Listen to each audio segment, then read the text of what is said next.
Well, I think this is the first time that any newspaper in Virginia has endorsed a third party, certainly in recent years.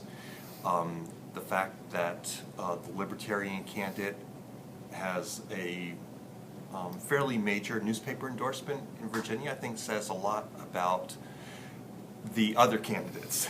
In this case, it says that both the Democrat candidate, McAuliffe, and the Republican candidate, Cuccinelli, have very high negatives, and editorial writers, as well as kind of the general populace, is looking at both those candidates and wondering, do I really want to vote for either one?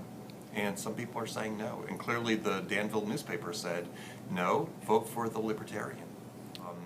A lot of people, both within the Democratic Party and kind of the more mainstream traditional Republicans, feel that Bowling would have been a stronger candidate than Ken Cuccinelli. At the same time,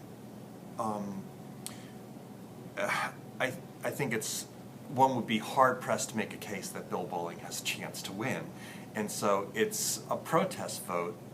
And in some ways, I think Sarvis is also a protest vote. Not in some ways, it's definitely a protest vote. And so from the standpoint of traditional newspaper endorsements, it's really saying, you know, that you're not going to have a voice in picking a winner here.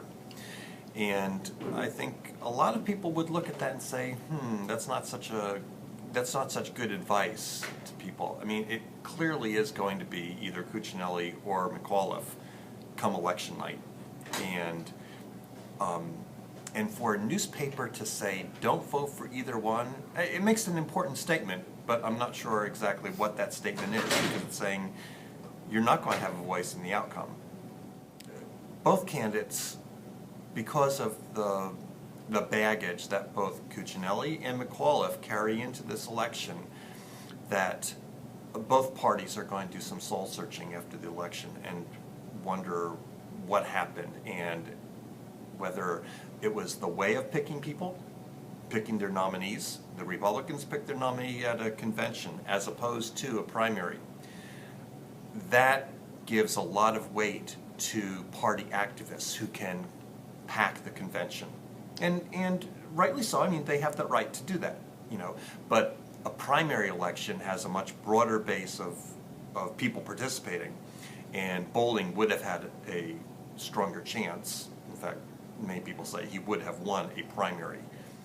So I think that this election may prompt the Republicans to think, how do we choose our candidates? And, you know, are we choosing somebody who will have a broad base of support in the general election? It is really unusual for a newspaper to say, well, this year we're simply not going to endorse anybody. We'll select none of the above.